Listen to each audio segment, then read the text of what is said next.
अगर बात को एकदम सीधेपन से कहा जाए कि आपने जो कहा उसका वही मतलब निकल रहा है, कोई उसमें तामझाम नहीं है, तो बात को सीधेपन से कहना, एकदम सीधी बात कहना, जैसे इस समय 12 बजे हैं, ठीक, और इसका मतलब यही है कि 12 बजे हैं, कोई और मतलब इसका नहीं है।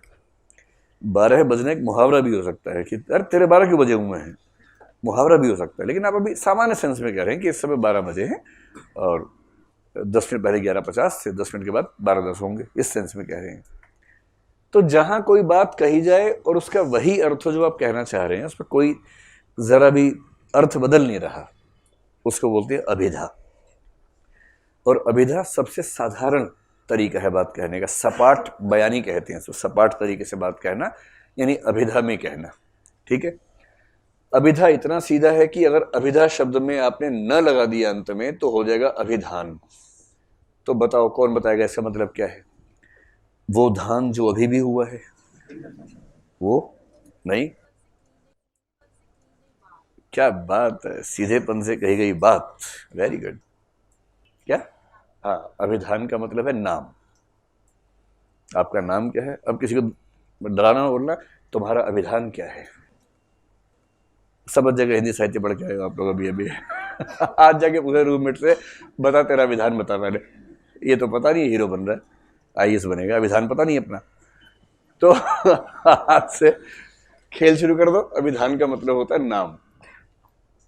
अब एक सवाल युग किसी ने पूछा कई साल पहले, हिंदी कविता के इतिहास के प्रथम युग के लिए उचित अभिधान क्या हो सकता है, विचार करें। और कई लोग छोड़ के आ गए, उनको आदिकाल के नामकरण के नोट्स याद थे पूरे के पूरे, पर हिंदी साहित्य के प्रथम काल के अभिधान का प्रश्न नहीं तैयार था। क्या मामला फंसा? बस ये नहीं पता था कि अभिधान ही नाम होता है। इसलिए अच्छा शब्दकोश अगर आपके पास है तो एक दो प्रश्न आपके ऐसे ही कवर हो जाएंगे, क्योंकि आप समझ पाएंगे कि क्या पूछा जा रहा है। तो याद रखना है, अभिधान का मतलब नाम।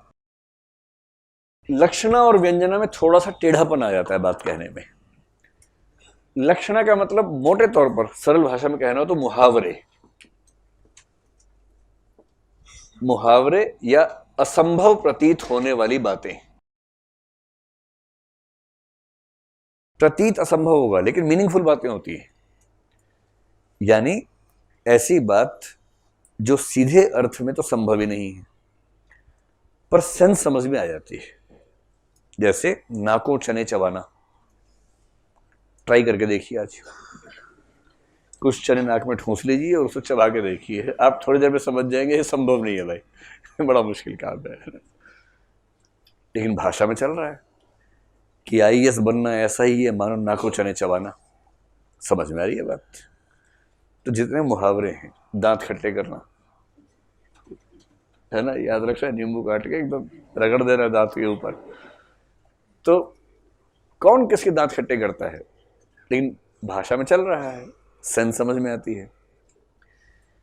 व्यंजना सबसे शानदार चीज है जहां कोई असंभव वाली बात नहीं है। सरलतम भाषा में कहूं, कहा कुछ जाए अर्थ कुछ और निकले, कहीं कुछ और अर्थ कुछ और निकले।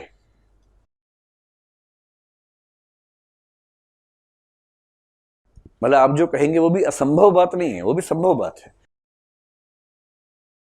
लेकिन उसका अर्थ कुछ और निकल रहा है।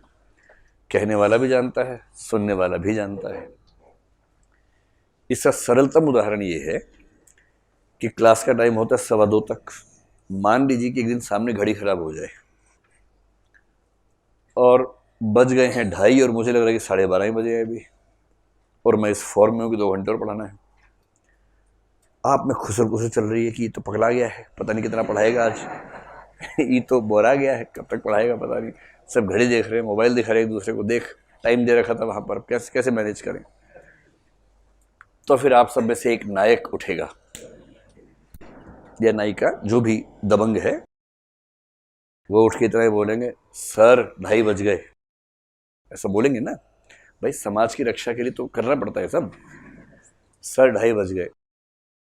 अब आप ईमानदार से बताइए कि 2:30 बज गए कोई असंभव बात है या सिंपल सी बात है? सिंपल सी बात है, 2:30 बज गए। लेकिन कहने वाले को भी पता है कि वो क्या कहना चाह रहा है, सुनने वाले सब लोग भी समझ रहे हैं कि इसका मतलब क्या है, और मैं भी समझ गया वो कहना चाह रहा है कि सर बहुत हो गया, बच्चों की जान लोगे क्या, छोड़ दीजिए अब। पर कहा क्या, 2:30 बज गए। कहा कुछ है और जो कहा वो संभव है बात, पर भाव कुछ और है। तो व्यंग्य का मजा वहां है जहां कहने वाला कहे कुछ और अर्थ उसका दूर दूर तक अलग अलग निकले और सामने वाला चौंक जाए।